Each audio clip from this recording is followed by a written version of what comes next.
Hi everyone, welcome to Lisa's Stamp Studio. Today I've got a cute gift box idea for you using the mini pizza boxes.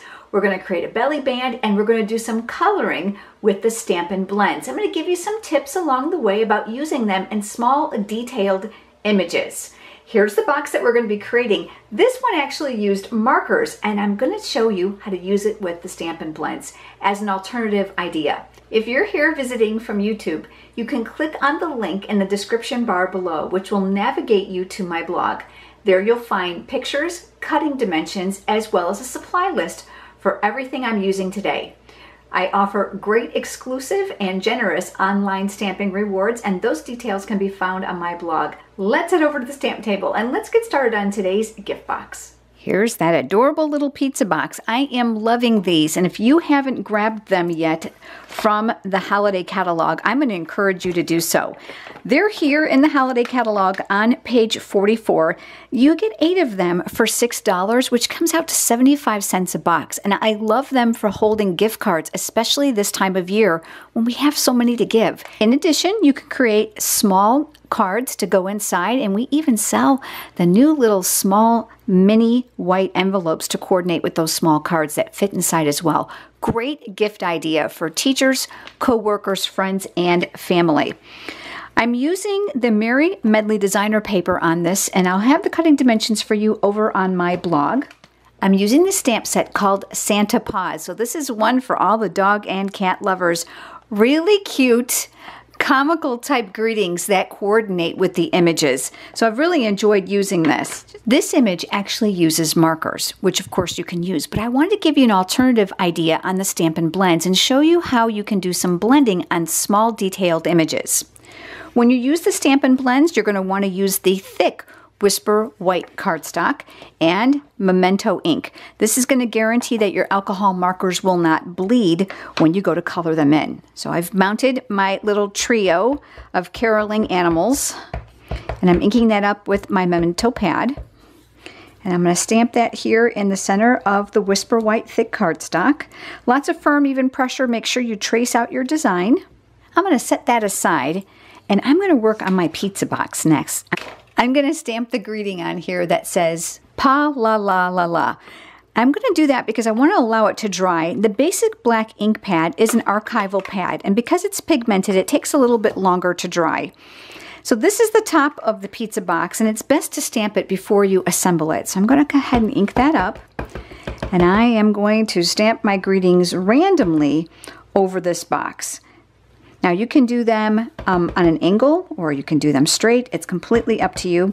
I'm concentrating on areas that I think will show once the box is together. I'm going to do that here. And then keep in mind too, as you flip around the back, you're going to have to turn the box around, otherwise the greetings will be backwards. Ask me how I know that, boy, I've done that already. And now I'm going to crease up the box just carefully in case my ink is not dry to make sure I haven't missed an area that will show. And this is one of them right here. So I'm going to go ahead and stamp one more greeting right there. I'm going to lay my box off to the side and let that dry. We'll come back to it. I'm going to start with the cat on this side. And the Stampin' Blends come in 2 shades for the colors that we offer. There is 12 colors in the assortment. This is the pumpkin pie, so there is a light and a dark, and that is the same for all of them. We also offer an ivory, a bronze, and a color lifter. Now the ivory and bronze are for skin tones, and the color lifter, I'm sure we're going to use that today, so I've brought that out. So I'm going to show you how that works as well.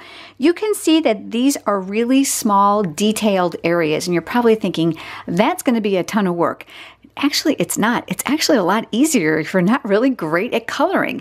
And you know what? It takes practice, but I love them. There's a fine point tip and a brush tip. So I'm going to start with the fine point tip because obviously these are really small areas.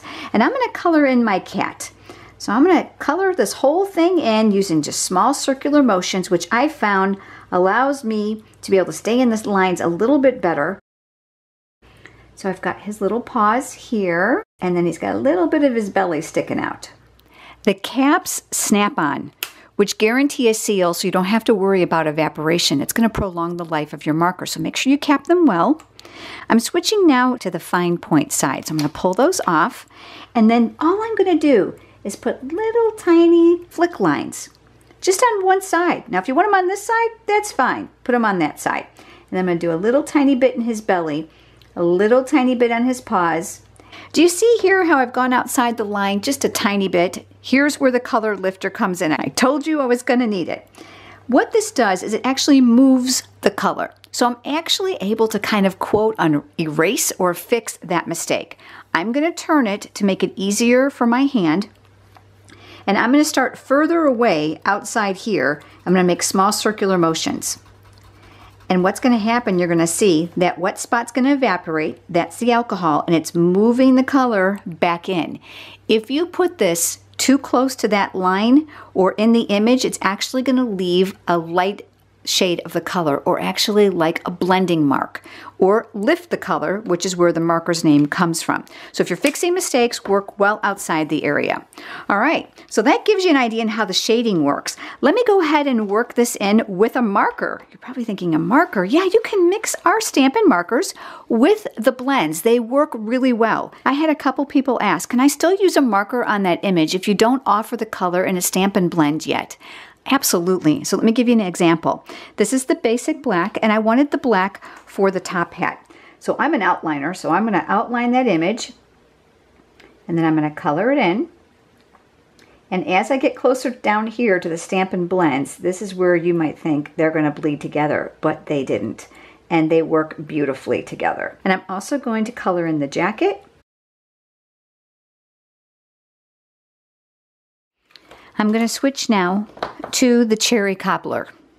Again, there is a light and a dark shade. So I'm going to start with my light, and again, I'm using the fine point side, pulling that cap off. Switching over to the fine point on the darker shade. I'm going to use the 2 1/4 inch hole punch to punch this image out. I'm just going to center it in there first. By stamping it first, then punching, you can guarantee that you're going to get it to fit just the way that you want. Lots of firm, even pressure.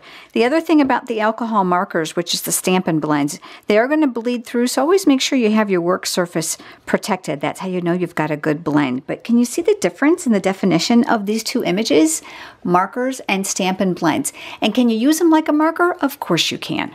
I've brought in my Big Shot and my magnetic platform. I'm going to put a clear mat on the bottom because I want to create a scallop border for around that circle we just punched. So I'm using the layering circles framelets. I'm going to lay that here on a piece of basic black cardstock. Another clear mat over the top to protect that framelit, and then I'm going to crank that through. The layering circles come both in plain circles and in scallops, and lots of graduating sizes, making it extremely versatile. Here we are back at our image. Let's go ahead and add adhesive to the back of our circle, and we're going to mount that on that scallop circle that we just die cut, so we'll have a nice little border there. I like to rub from the back. Here's our pizza box. Let's go ahead and assemble it. It's all pre-scored for you, and it is food safe. All we have to do is crease up on those folds. This is something even your school-age kids can do because the fold lines are all there for you. Great way to get them involved with making teacher gifts or gifts for the bus driver, babysitter, or even that friendly cafeteria lady who has watched out for your kid this year. And we're going to tuck that flap down inside to reinforce the front, and then these are the backs. And just like a pizza box, these flaps are going to come inside. Fill it so that you're all set to go. And now we've closed up our box. Super cute. And now we've got that text going all around the box. I created a belly band, and that's going to just decorate the front of the box. I'm actually going to create it so the seams are in the front, which will be hidden by the circle. So all I'm doing is I'm just creasing it as I go around the box. I'm going to come across the top. I'm pulling it tautly and creasing it. Now, if you want this to be able to be slid on and off, don't make it very tight so that it's loose and it can be maneuvered. But I'm happy with it like this. I'm actually going to seal it. So I'm going to put some snail adhesive here. And because it's designer paper, it's plenty strong enough to hold it shut. So there's my seam. It'll be hidden in just a minute. I want to give this a little bit of pizzazz, and we use Wink of Stella a lot here in the Stamp Studio, but today I thought, you know what? Let's go a little bit old school with some Dazzling Diamonds glitter. I just love the way this looks. So I want to play up the bottom here underneath their feet. I'm going to give it a little bit of a snowy appearance. So with the fine tip glue, I am just going to line on a little bit of glue underneath there, heavier where their feet are, shallower as I go down to the bottom of the circle. I am going to hold this right over my container of glitter, and I'm going to sprinkle it with a plastic spoon. Because I have lots of glitters in my Stamp Studio, we have several different kinds, silver and gold as well. I label my spoons so that I can reuse them and I don't mix the silver with the gold and vice versa. Tapping off that excess because our glitter is beautiful and fine. I want to make sure it doesn't statically stick. You're going to want to cap this when you're done. So there's a pin in the tip that will help to keep this from clogging. So all you do is put your finger next to it, slide the pin down inside, and then twist until it's locked, and that'll keep it good for the next time. All right, we're just about done.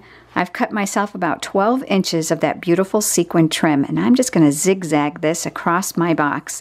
The one thing fun about 3D projects, and especially for Christmas, because you can't have too much bling, right? Everything is sparkly this time of year. So I'm just going to kind of zigzag that here across the front of my box. If my ends are too long, it's fine. Gathering it in the center. Now I'm going to flip this over. You're going to want to make sure that that's good and dry before you do this next step. I'm going to flip this over, and I'm going to add dimensionals to this circle, and I am going to be generous, especially in the center. And the reason being is I want it to hold those sequins in place. So I'm going to add a couple here and another one here. And then I'll take off those paper backings. And then we've got our box. And then we are going to lay our image right on the top. Going to give this a little bit of a haircut. It's a little bit too long on that side for me. But there you go. Isn't that cute? Here's our box with the Stampin' Blends and our box with the markers. I'm so glad you joined me today, everyone. Remember to head over to my blog for the pictures, cutting dimensions, and supplies. I look forward to seeing you next time. Have a great day, everybody.